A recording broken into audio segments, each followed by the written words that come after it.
नमस्कार. मी अर्चना बुधकर गोपी टॉकमध्ये आपल्या सर्वांचं सहर्ष स्वागत करत आहे.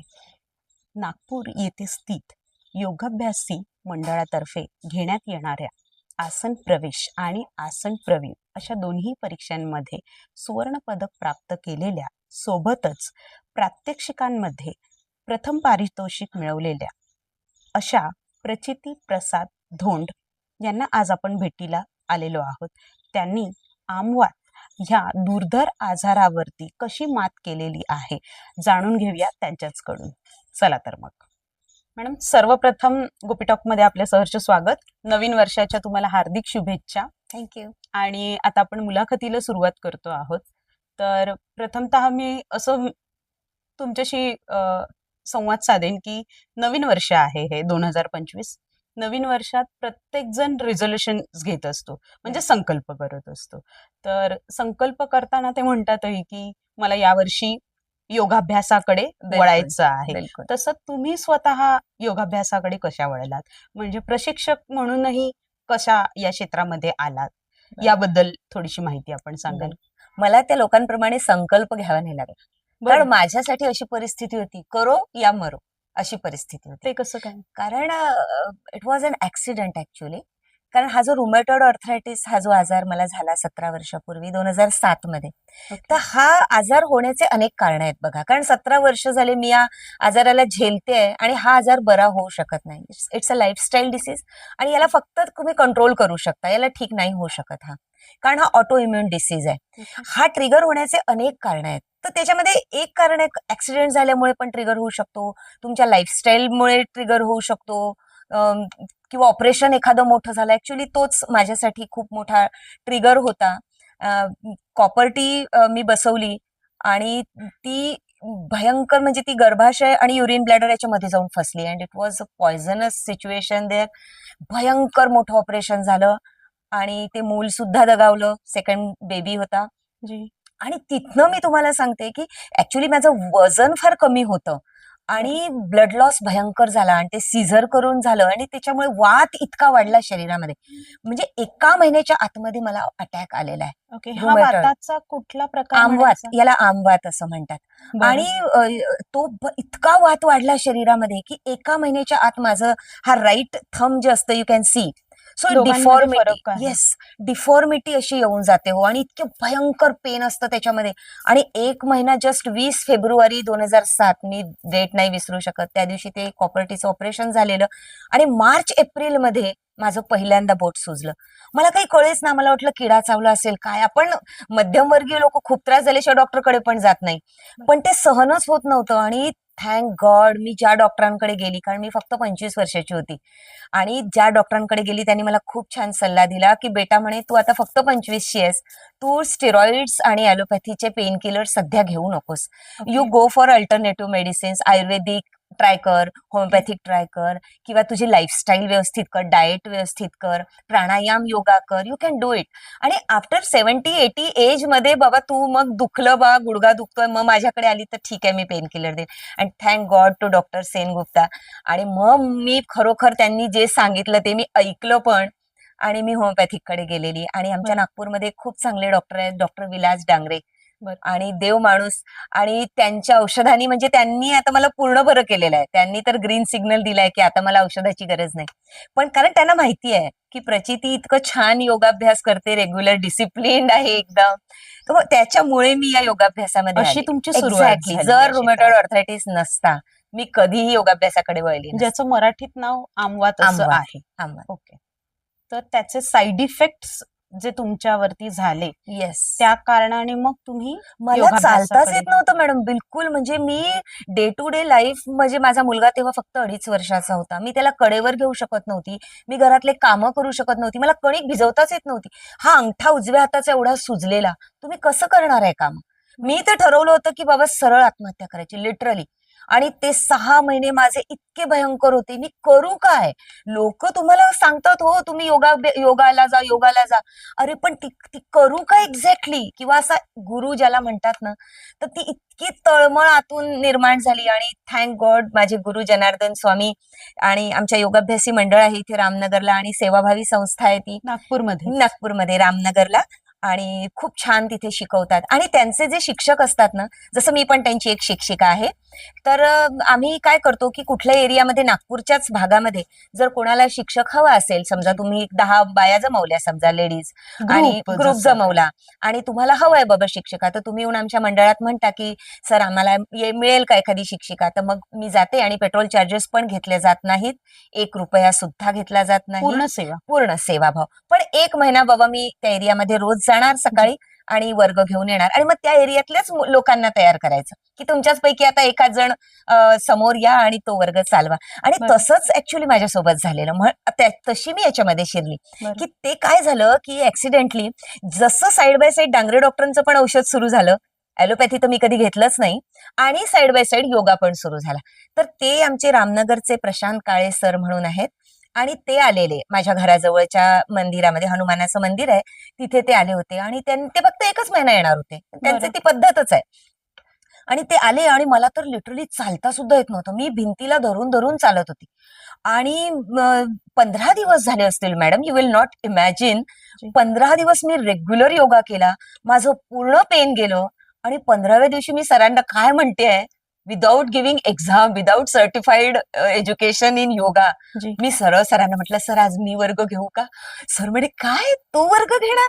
कारण तुम्हाला सांगू, मी इतके डेस्पिरेट होते. जी. रोज क्लास झाला आणि घरी गेलो की मी पेन आणि कागद घेऊन बसायची, की सरांनी काय काय शिकवलं, कसं कसं शिकवलं, जी. फायदे काय काय सांगितले, पोझिशन कशी घेतली होती. जी. आणि मी असा अभ्यास केला, आणि 15व्या दिवशी मी पूर्ण वर्ग घेतले. खूप भारी. म्हणजे हा झालेला तुमच्यातला बदल होता. खूप. आणि माझी लाईफस्टाईल, आणि मला तर 15व्या दिवशी रोमॅटॉइड अर्थरायटिस पासून सुटका मिळाली असं म्हणायला हरकत नाही. मला त्यानंतर कधीच पेन झालं नाही, कारण मी कधी योगा सोडलंच नाही. इतरांसारखं बाबा म्हणजे ते रिझोल्युशन म्हणून, संकल्प म्हणून ते नाही असं केलंच नव्हतं. केलंच नाही ना, माझ्याजवळ दुसरा पर्यायच ही नव्हता. कंटिन्यू प्रोसेस तुम्ही ठेवली. बिलकुल. आणि मी याचा इतका अभ्यास केला, आयुर्वेदाचा अभ्यास केला, वात म्हणजे काय, वात का वाढतो, आणि माझ्या असं लक्षात आलं की लाईफस्टाईल खूप महत्वाची आहे. मॅडम, आमवाताचे तर अनेक प्रकार असतात. आपल्याला झालेल्या आमवातातून आपण कशा बाहेर आलात? त्यासाठी आसनं, प्राणायाम आणि ध्यान याचा मी उपयोग केला, आणि खास करून आसनांमध्ये संधिवातासाठी जे खास करून स्ट्रेचिंगचे ज्या गोष्टी सांगितल्या जातात, त्याच्यामध्ये येतं धनुरासन, खूप छान आहे, उष्ट्रासन खूप छान आहे, गरुडासन ऑर्थरायटिससाठी खूप छान आहे.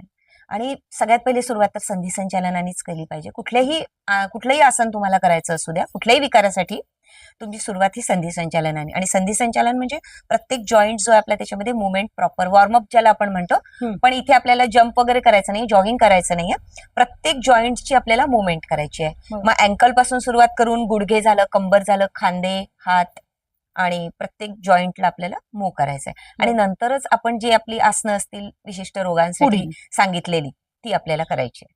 बरं. आता हे करत असताना तुम्ही स्वतः प्रशिक्षणाकडे कशा काय वळलात? बिलकुल, बिलकुल. त्याच्यासाठी तर खूप मोठा किस्सा आहे तो. ऍक्च्युली मी कधीच विचार केला नव्हता की मी योग प्रशिक्षक वगैरे होईन. जेव्हा हा ऑर्थरायटिस आणि सगळं ते झालं आणि ठीक झालं, 15 दिवसातच मला रिलीफ मिळाला, नो प्रॉब्लेम. आणि मी 7 वर्ष योगाभ्यासी मंडळाचं कार्यकर्ता म्हणून काम केलं, आणि निःशुल्क कार्यकर्ता मी होती. आणि ऍक्च्युली तिथे काय व्हायचं की मी आसनं खूप छान करायची, आणि मी त्यांच्या दोन्ही परीक्षा दिलेल्या, आणि 648 स्टुडंट्स मध्ये मी फर्स्ट मेरिट आली. तिथला रूल आहे मॅडम की तुम्हाला जर कुठला मोठा आजार असेल तर you are not allowed for exam. म्हणजे ते एक्झाम मध्ये ऍडमिटच करून घेत नाहीत. पण मी सरांना म्हटलं, सर मला दुखलं ना कुठे तर मी थांबून जाईल, कारण मला ऑर्थरायटिस आहे सगळ्यांना माहिती होतं. त्याच्यात पेनिंग खूप पेन, हा. आणि सगळ्यांना माझी हिस्ट्री माहिती होती की ही आपल्या मंडळात आल्यामुळे चांगले झालं हिचं वगैरे. आणि मी तिथे पहिली मेरिट आली, आणि प्रॅक्टिकल मध्ये टॉपर. त्याच्यामुळे काय व्हायचं मॅडम की एवढ्या 7-8 हजार लोकांसमोर मी नेहमीच आसनं करताना दिसायची त्यांना. त्यामुळे एक पब्लिक फिगर म्हणा, पब्लिक चेहरा म्हणा, त्यामुळे सगळे लोकांची धाव, प्रचिती तू आम्हाला योगा शिकव, प्रचिती तू. अरे म्हटलं, मी असं कधी कधी ऐकलं पण नव्हतं असं की हे पण एक क्षेत्र असू शकतं. पण मग ते लोक मला इतके इन्सिस्ट करायला लागले. एक महाजन आंटी म्हणून आहे, तर म्हणे मला आणि माझ्या मुलीला शिकवायला तू येशील का, येशील का, येशील का, इतक्या मागे लागल्या. ऍट लास्ट मला चांगलं आठवतं 5 डिसेंबर 2010. आणि तुमची प्रशिक्षक म्हणून झालेली सुरुवात पहिली. आणि mouth publicity is the best publicity, isn't it? तर एकाचं दुसऱ्याला माहित होऊन होऊन होऊन होऊन आता तर अशी परिस्थिती मला रोज 2-3 कॉल्स येतात. पर्सनल ट्रेनिंग बिलकुल बिलकुल. खूप भारी. म्हणजे ही अशी ज्या पद्धतीने सुरुवात तुमची झाली सुरुवात झाली, सुरुवात ज्याच्यासाठी की तुम्ही स्वतः बरं होण्यासाठी म्हणून योगाभ्यास करायला सुरुवात सुरुवात केलेली केली होती बिलकुल. आणि आज तुम्ही इतरांना शिकवता आहात. जसं तुमची सुरुवात झाली तशीही आजच्या आपल्या सखी आहेत, ज्या काही रिटायर्ड झालेल्या असतील, काही नवीन संधी शोधत असतील, तर यांच्यासाठी तुम्ही कसं काय मार्गदर्शन कराल आणि त्यांनी या क्षेत्रात यायला हवं, त्यांना देखील तुमच्यासारखं प्रशिक्षण जे आज तुम्ही नागपूर शहरात देता आहात, बिलकुल.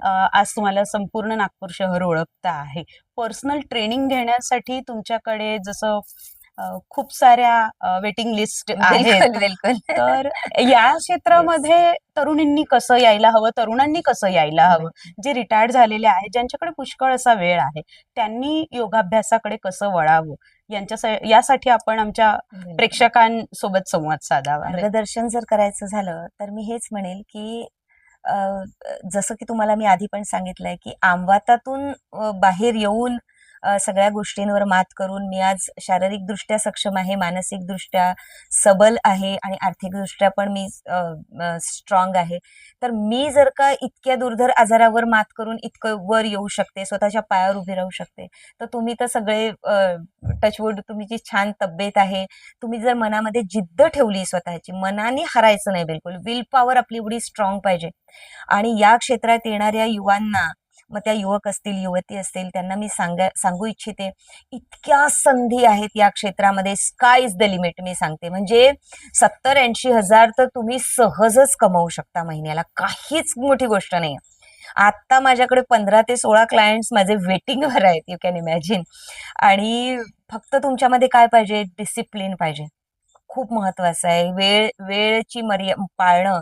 कारण आपण जर वेळ पाळली नाही, तर वेळ सुद्धा आपल्याला मग पाळणार नाही, लक्षात ठेवा.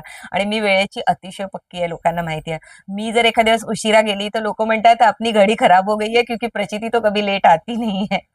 तर इतकं वेळ पाळणं महत्वाचं आहे. त्यानंतर तुम्ही जे शिकवताय, त्याचा तुमचा अभ्यास तगडा असला पाहिजे. मग ती कुठली एक्सरसाइज असो, तुम्ही फ्लोर एक्सरसाइज शिकवा किंवा आजकालचं जे एरोबिक्स आहे किंवा आसन जसं मी शिकवते, मी एकदम ट्रेडिशनल योगा शिकवते. तर त्या तुमच्या वस्तूचा, गोष्टीचा तुमचा अभ्यास एकदम चांगला अभ्यास असला पाहिजे. हे मी तरुणांना खास करून सांगू इच्छिते. आणि वयस्कर जे लोक आहेत त्यांना मी म्हणेन की कुठलाही योगाभ्यास सुरू करण्याच्या आधी, आसनं करण्याच्या आधी योग्य प्रशिक्षकाकडून त्याची माहिती घ्या. तुमच्यामध्ये काय गडबड आहे, तुम्हाला कुठे त्रास आहे आणि तुम्ही काय करायला पाहिजे, डूज अँड डोंट्स, हे अतिशय बघूनच तुम्ही करा. कारण मग कसं आहे, नाण्याच्या 2 बाजू आहेत. चांगलं एखाद्या गोष्टीने होऊ शकतं तर वाईटही होऊ शकतं. म्हणून योगाभ्यास करताना वृद्ध लोकांनी, ज्यांचं वय थोडं जास्त आहे, त्यांनी थोडी काळजी घेऊन केलं तर जास्त बेटर राहील त्यांच्या तब्येतीसाठी. थँक्यू. मॅडम, आतापर्यंत तर आपण एवढी बहुमोल अशी माहिती दिलेलीच आहे.